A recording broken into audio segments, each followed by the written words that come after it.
Halo semua, berjumpa lagi dengan saya Erwin Suharyanto. Selamat datang di channel Excel dan VB Tutorial. Baik, pada video kali ini saya akan menampilkan atau mereview aplikasi penjualan atau laporan penjualan, di mana aplikasi ini dia digunakan untuk melakukan transaksi penjualan serta pembuatan invoice ya, yang di dalamnya itu dilengkapi dengan gambar invoice-nya. Oke, langsung saja di sini saya akan coba untuk tunjukkan aplikasinya. Jadi aplikasi ini adalah aplikasi yang udah pernah saya buat sebelumnya, tapi ini saya lakukan perombakan ya. Jadi aplikasi seperti ini pasti sudah pernah Anda lihat bagi yang sudah subscribe lama. Saya coba langsung dengan cara klik di bagian open form, maka muncul form seperti ini. Terus untuk menyembunyikan sheet di bagian belakang sini cukup saya klik tombol hit-nya ini ya. Oke, kalau untuk menampilkan lagi diklik tombol show-nya. Klik untuk menyembunyikan lagi gitu. Terus fungsi dari aplikasi itu sudah saya bilang digunakan untuk melakukan transaksi penjualan yang di dalamnya dilengkapi dengan invoice, dan invoice itu dia dilengkapi dengan gambar. Nah, tanpa panjang dan lebar ya untuk intronya, langsung aja di sini akan saya demonstrasikan bagaimana cara penggunaan aplikasi ini. Dan apabila nanti ada dari Anda yang berminat, silakan menghubungi nomor WA yang ada di dalam deskripsi video ini.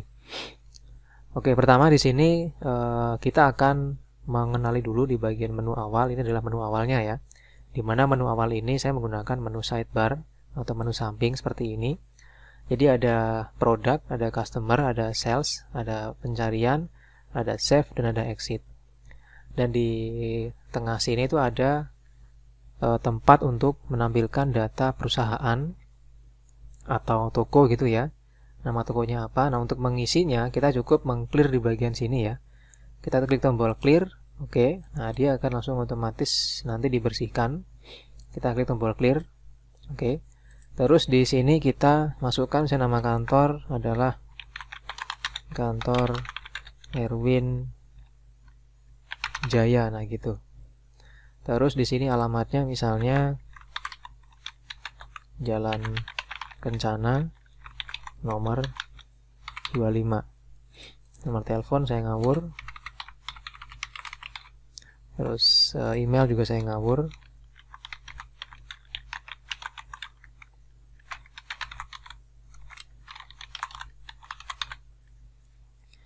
Nah, kalau sudah di sini kita klik tombol save ya. Oke, terus di sini kita atur foldernya. Jadi set folder ini digunakan untuk mengatur folder di mana nanti kita menyimpan gambar-gambar untuk produknya gitu. Di sini sudah saya atur di bagian drive C ya. Bagian drive C di folder database. Oke, nah di sini saya aturnya. Terus saya tutup formnya. Nah, ketika sudah kita mengatur di bagian sini, maka langkah berikutnya adalah kita memasukkan data produk. Nah, data produk di sini ya, kita cukup mengklik di bagian tombol produk ini. Oke.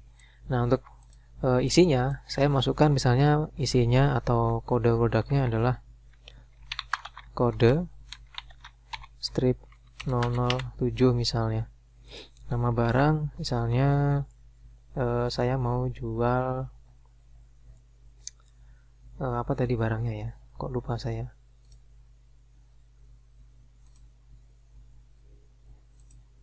Kita coba lihat di sini barcode scanner ya. Jadi saya mau jual namanya barcode scanner. Misal satuannya buah. Terus jumlahnya stok buah di tempat toko saya misalnya 20. Harga saya beli misalnya 250.000. Terus saya jual seharga 375.000. Oke, terus di sini saya klik tombol save. Oh ya, sebelumnya saya masukkan dulu gambarnya. Terus di sini saya pilih di bagian foldernya. Nah, ini gambar barcode scannernya, terus klik tombol save. Oke, nah maka otomatis dia langsung masuk ke sini. Nah, ini dia, ada barcode scanner. Nah, kalau misalnya kita mau melihat ya untuk datanya, tinggal kita klik di bagian datanya, terus klik tombol update. Nah, di sini akan muncul. Stoknya di sini 20. Kalau misalnya kita mau nambah stok, klik di bagian add stock. Kita masukkan, misalnya stoknya nambah 30. Terus klik tombol plus ini. Oke. Terus kita klik tombol update. Oke, jadinya dia stoknya sekarang 50 ya. Nah, ini di bagian di bagian penambahan barang dan penambahan stok. Nah, di bagian atas ini itu digunakan untuk mencari nama barang misalnya. Oke, ketika di sini saya cari, misalnya saya ketik barcode. Nah, maka akan muncul otomatis hasilnya seperti ini ya. Dan kalau saya hapus, nah ini akan dia mengembalikan ke data awalnya seperti ini. Nah, ini di bagian pencarian. Nah, terus untuk menghapus tinggal kita klik sekali, terus tekan tombol delete, nanti dia akan muncul kayak gini. Kita tekan tombol yes, nanti akan dihapus seperti itu. Nah, berikutnya di sini kita akan mencoba melakukan transaksi penjualan ya. Sebelumnya di sini juga ada ya untuk customer. Jadi customer ini digunakan untuk memasukkan data-data customer yang baru gitu maksudnya ya. Terus di sini selain dia dipakai untuk menampilkan data perusahaan dan data produk, di tengah sini itu kita juga bisa melihat di bagian penjualan dan customer. Jadi untuk di bagian penjualan ini isinya sudah. Nah, ini isinya. Kalau customer itu seperti ini. Tinggal kita klik di bagian penjualan, maka dia akan muncul laporan atau data-data transaksi penjualannya. Nah, di sini ada tombol-tombol ya. Misalnya kita mau menghapus transaksinya, tinggal kita klik, terus klik tombol delete, nanti dia akan menghapus. Kalau misalnya kita mau mengupdate, tinggal kita klik, pilih update. Nah, maka dia akan diupdate di sini untuk datanya. Nah, terus di bagian customer juga sama ya. Di sini juga kita bisa untuk melihat, kalau misalnya kita klik di update, maka dia akan muncul seperti ini untuk kita bisa mengupdate customernya. Nah, di bagian bawah ya, di bagian bawah ini ada total ya, laporan atau rekapitulasi dari berapa sih jumlah customer, berapa jumlah barang yang sudah terjual, terus berapa nilai total penjualan, lalu berapa total nilai pembelian, terus berapa total laba kotornya. Lalu di sini kita langsung coba untuk melakukan transaksi dengan cara kita klik di bagian tombol salesnya ini. Klik tombol salesnya, maka muncul kayak gini. Nah, di sini kita coba masukkan tanggal transaksinya, atau di sini kita klik tombol baru ya. Tombol baru dulu diklik, maka muncul tanggalnya. Kalau misalnya Anda mau mengubah tanggal, klik di bagian sini. Misalnya kita ganti dengan tanggal 10. Oke, seperti ini hasilnya. Terus kita pilih ID customernya siapa yang beli. Misalnya Erwin tadi. Terus dia belinya misalnya ada hoodie ya. Ini gambarnya keluar, misalnya dia beli 2. Klik tombol save. Otomatis dia terhitung semua ya teman-teman ya. Klik tombol save. Oke, maka dari sini tuh hilang semua kecuali yang ini sampai dengan nama customer. Dia beli lagi barang misalnya sandal santuy ya. Belinya 3. Klik save lagi. Terus dia beli lagi misalnya barcode scan tadi. Dia beli 1. Save. Lagi dia beli misalnya ada casing HP. Terus belinya misalnya 5. Di save. Terus lagi beli misalnya blender nih, belinya misalnya 2, klik save lagi. Oke. Nah, kalau sudah seperti ini, maka langsung kita pindah ke bagian cetak nota. Nah, di cetak nota ini kita disuruh mengisi di bagian nomor invoice. Kita ketik nomor invoice-nya misalnya INV strip 1002. Tanggal invoice-nya misalnya tanggal 14 bulan 4 2023. Jatuh tempo misalnya 1 bulan, berarti tanggal 14 bulan 5 tahun 2023. PPN misalnya kita isi 11 ya. Terus kita klik tombol cetak. Oke, klik tombol yes. Nah, maka dia akan tercetak kalau misalnya Anda punya printer. Kalau nggak punya printer, maka tersimpan dalam bentuk PDF seperti ini. Saya ketik misalnya invoice 3. Oke, tersimpan. Kita coba cek hasilnya. Invoice 3 itu ini. Nah, ini dia ya. Jadi ada nama Erwin dengan ini belanjanya, dan ini adalah total yang harus dibayarkan. Oke, di sini ada nomor invoice, ada invoice date, ada nada, jatuh tempo. Nah, ini dia. Oke.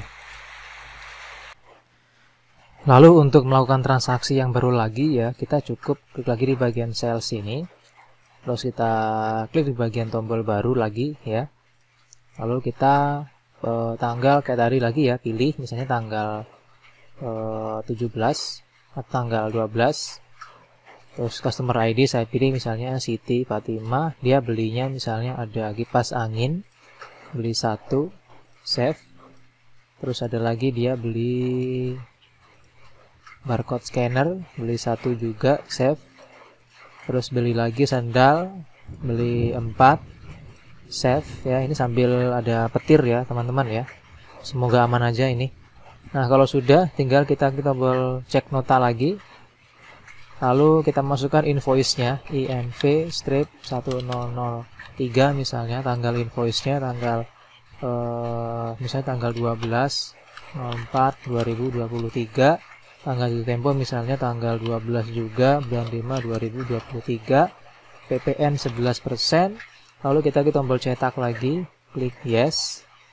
Nah, kita kasih nama invoice 4 misalnya. Oke, sudah tercetak. Kita lihat di sini hasilnya invoice 4. Nah, ini dia.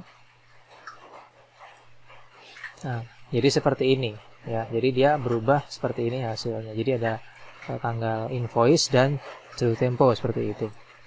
Oke, itu adalah proses dalam pembuatan ini ya, cetak penjualan serta pembuatan invoice-nya. Kalau mau tambah lagi yang baru ya tinggal diklik tombol baru lagi. Nah, seperti ini. Jadi ini kosong lagi dan ini siap untuk dimasukkan data yang baru seperti itu.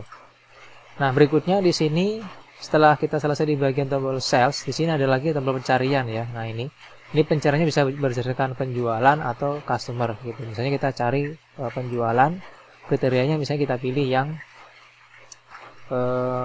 customer ID gitu. Nah, customer ID-nya kita ketik misalnya customer ID-nya CU strip 10019. Kita klik tombol cari. Nah, hasilnya seperti ini teman-teman. Jadi ini adalah pencarian untuk customer ID yang membeli barang di kita gitu. Oke, klik reset ya. Ini nanti kembali ke seperti semula gitu. Oke.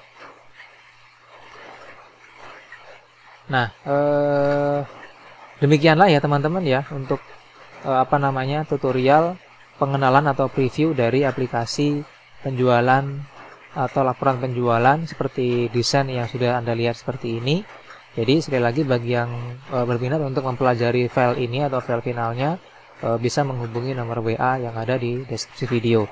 Terima kasih sekali lagi ya, dan nanti ini akan saya coba berbagi di bagian tombol reset karena sepertinya ada yang belum bekerja, plus di bagian ini juga belum bekerja kayaknya. Jadi saya perbaiki dulu. Oke, demikian teman-teman ya, semoga bermanfaat dan terima kasih atas perhatiannya. Sampai jumpa di tutorial video selanjutnya.